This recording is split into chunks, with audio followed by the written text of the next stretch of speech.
Hey everybody, Nick here, and today I have something very, very special for you. As you all know, I have featured many terrible knives on my channel. It's something that brings me a little bit of joy. Even though I love the really high-end stuff, it's not really possible to acknowledge good without understanding evil, and so it's not possible to acknowledge a high-quality knife without spending quality time with some very low quality. Like this little guy, the Z Hunter, who is near and dear to my heart. One of my very favorite knives, even though it is just terrible. Of course, there's the Zombie Nick, which was sent to me by a wonderful viewer who even had it engraved. So it's the Zombie Nick Shabazz. Beautiful, beautiful thing. And of course, this little custom given to me by my mother. She understood it was a piece of crap. That's why she got it for me. And, with 110% lockup, and oh man, this is just beautiful. But this knife really beats the cake. So I want to thank my viewer Dominic for sending along a knife that is, well, it's truly incredible. In mathematics, there's the idea of a fractal. And a fractal is a pattern where if you zoom in deeper and deeper, you find more complexity rather than things getting simpler. You know, with most images or even things in life, if you look closer, after a point, things start to get pretty uniform. Things start to get less and less interesting. But fractals, you can just keep diving forever, and you always find more complexity. You always find more interesting things to look at. It just gets cooler and cooler as you go down deeper. Fractals are incredible. And this knife, well, this knife is a fractal of sorts. It is a fractal of suck. Let's dive into this fractal of suck. So, let's just start here. It looks like a relatively straightforward knife from the surface here. For instance, we look down and, oh, it's got a pocket clip. So we look at the pocket clip and it looks okay at first, but then you realize, wait a second, hold on. This pocket clip is tipped down carry. At least for me, that sucks. But then you look closer and you realize, hold on a second. Your pants are only going to go this high, so this much of this knife is going to be sticking up out of your pants. And that sucks. And then you look closer and then you realize, wait a second, they printed China on the outside of the clip so that anytime you walk around, China is facing the rest of the world. That's some suck there. And then you look behind the clip, and then you look at this beautiful little pattern here, which on the surface looks like it could be okay. But then you realize that in the process of chamfering this, they sanded away this pattern. And so it's inconsistent. It's worn off. And that's itself ugly. And then the pattern is all damaged around the lanyard hole here. And then you realize, wait a second, those are screw holes. Yet it looks like there's some variety of glue or something in there, and each screw is at a different height, and then you go over here and you're like, holy crap, there are more holes here. And again, each hole is drilled at a slightly different height, and that's beautiful. And then, wait a second, look at these screws.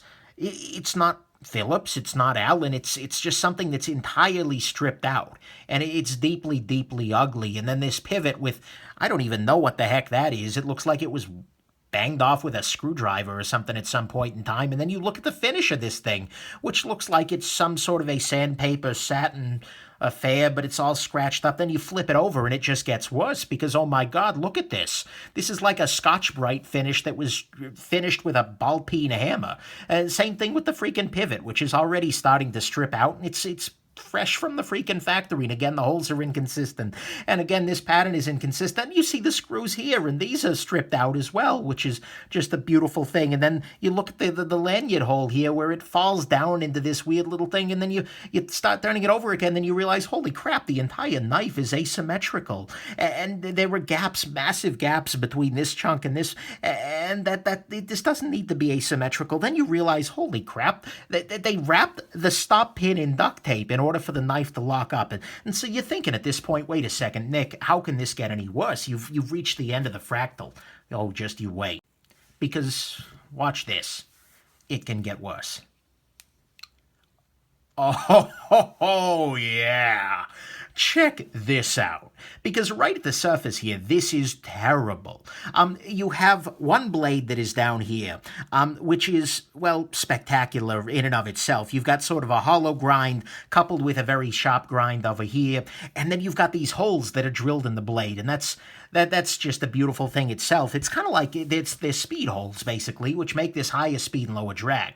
You've got a swedge on there, which is intersecting some of the holes but not others. And in fact, these holes are not not particularly well aligned with the swedge, which makes me think that these are just kind of drilled in after the fact by hand by somebody who's probably on a great many stimulants. And then you see the serrations, and holy crap, the serrations. I mean, serrations on knives are generally not super practical for most everyday carry use, but holy crap, these are like to saw down a freaking tree. And so the suck just gets deeper there, and they are sharpened on both sides, which is impressive, but each one of them is of a different depth to them and a different size. I mean, seriously, look at these. Each one is slightly longer and slightly shorter in the middle there. And then you flip the knife over and you realize, holy crap, the entire thing is chisel ground. It's not even the case that and then you realize, wait a second, it's not even chisel ground because the whole thing is freaking dull. And then the holes are just right here, and the whole back of the knife is...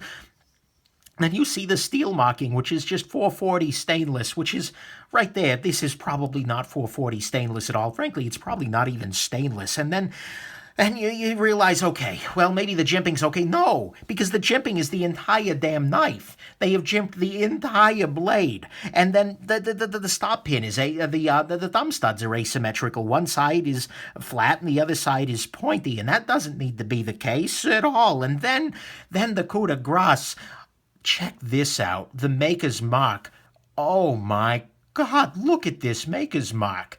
I mean, not only master knives, this is a master-made knife right here, but then the little devil guy, oh my God, that's just like every part of this knife is just screaming, I have made poor life decisions, and I am amazed by this knife. I mean, there are crappy knives out there in the world, but I have never had a knife where I can just dive so deeply into a field of, oh my God, this is unfortunate. And then you look at the lockup and you realize that the lockup is like 150%, and then you look inside there and lo and behold, plastic washers. I'm not even taking this guy apart because these screws are stripped out and are just I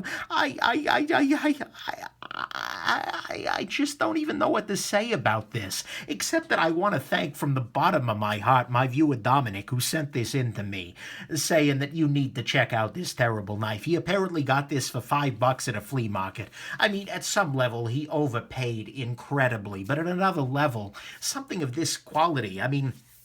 We couldn't generate fractals this good until the advent of computing technology, and yet here it is.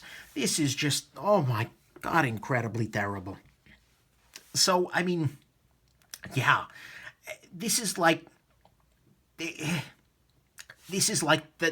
Stan Wilson of terrible knives. This is like the Ron Best of meth-fueled knife making. This is just... At some level, my heart is just overwhelmed at this point. But yeah, so that right there is it's the master knife. It is the master of terribility. Yeah.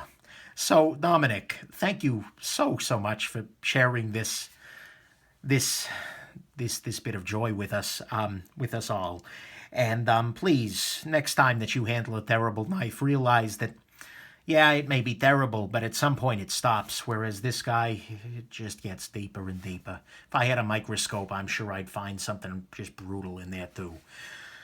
Oh, thank you, Dominic. And I hope this is interesting to you. Go hug a knife that's actually worth a damn. Bye now.